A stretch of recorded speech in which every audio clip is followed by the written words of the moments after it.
Hello, hello, welcome or welcome back. Let's sit back, relax, have a snack, and enjoy.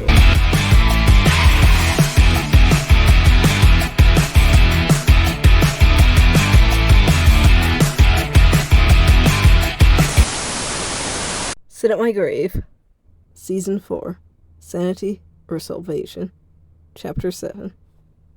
He'd ended up calling Gallon for the money. It seemed slimy, given they just barely made up enough to talk. He was running out of options. Gallon was reasonably shocked when he heard the amount Arden needed. After the initial hello and Arden admitting to needing help, it had gotten awkward. A lot of movement and shuffling and quiet talking on Gallon's end for a while. Gallon was still willing to help, though Arden couldn't deny it sounded strained. "You're stuck on your trip?" Gallon had repeated. "Yeah, I ran out of money. This is one of the only tickets back," Arden replied, his weakened confidence spilling into his uncomfortable tone. "Well, did you..." Gallon began, but paused. Arden wanted to ask him to finish, but stayed quiet. "I guess you must have tried everything before calling me, huh?" Gallon dryly chuckled. Arden wasn't sure if he was meant to laugh or not, only cleared his throat. "It's okay if you can't send me that much," Arden slowly said. He needed to come home for a lot of reasons, but Gallon wasn't obligated to help. He just hoped him asking wasn't damaging the relationship even more. "Well, I don't want you to be stranded," Gallon started. "I mean, come on, you're my best friend." He trailed off, covering it up with a cough. Arden winced, feeling his eyes get warm, but he bit his tongue. "Look, I can get the money, but you'll have to pay it back, okay? At least half. Is that alright?" Gallon explained, sounding a bit more serious. Arden clutched his phone. Gallon had normally just given it to him. He could no longer tell if this was his and Gallon's friendship shining through, despite everything, or playing pity at this point, and it hurt that he couldn't even fully try to mend the relationship right now. "Yeah, that's okay. I mean, what choice do I have anyways?" Arden tried to dryly joke. "Yeah," Gallon replied, shifting awkwardly.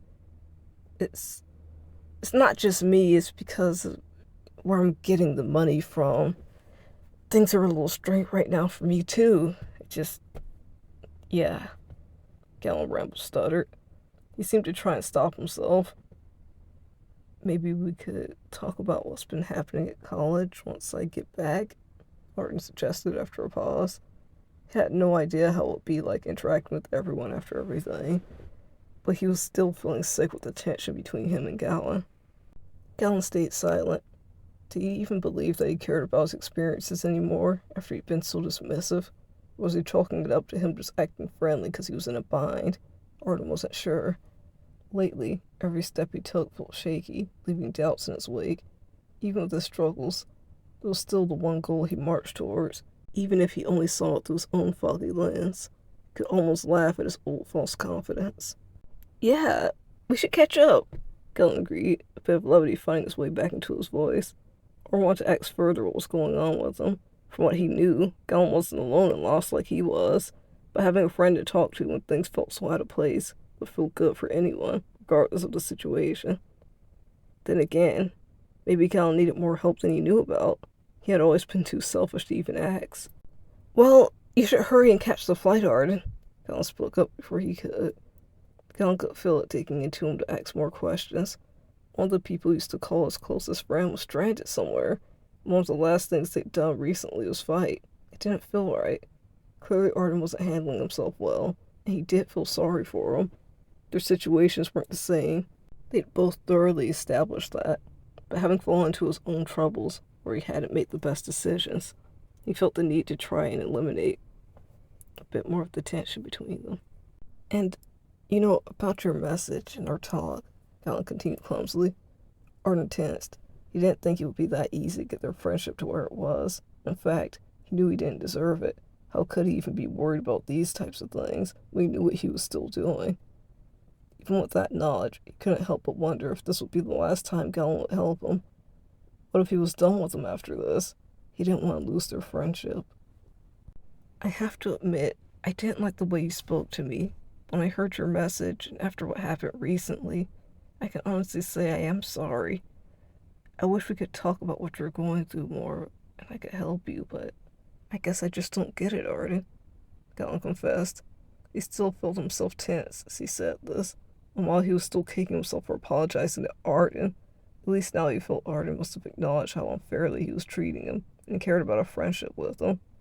Maybe it was false hope for something familiar in these times. He had to try, at least once more. Arden breathed in sharply. He didn't expect to be confronted with this right now. His head was all over the place. He was having a hard time coming to grips with everything in his own life. And while he wanted to be a friend to Galen, he was very unsure how well it would even work out. Even with him trying to be more humble and understanding his faults, he still couldn't be completely honest. And for that, it would in some ways still feel hollow. Don't be sorry. Even though you don't get it, you've continued to try and help me. It's what a friend does. And you're the best one I have. Thank you, Galen. I replied with a solemn sincerity. There was a quiet gasp from the other side that stung Arden, but he remained quiet. Well, I'm glad I could help, Galen replied gently. It wasn't completely the same, but it was a start. He wished he didn't have to ask for such a big thing immediately. The fact that Galen still tried to make a way to help him, even if it sounded like he didn't have the money himself, meant a lot more to Arden.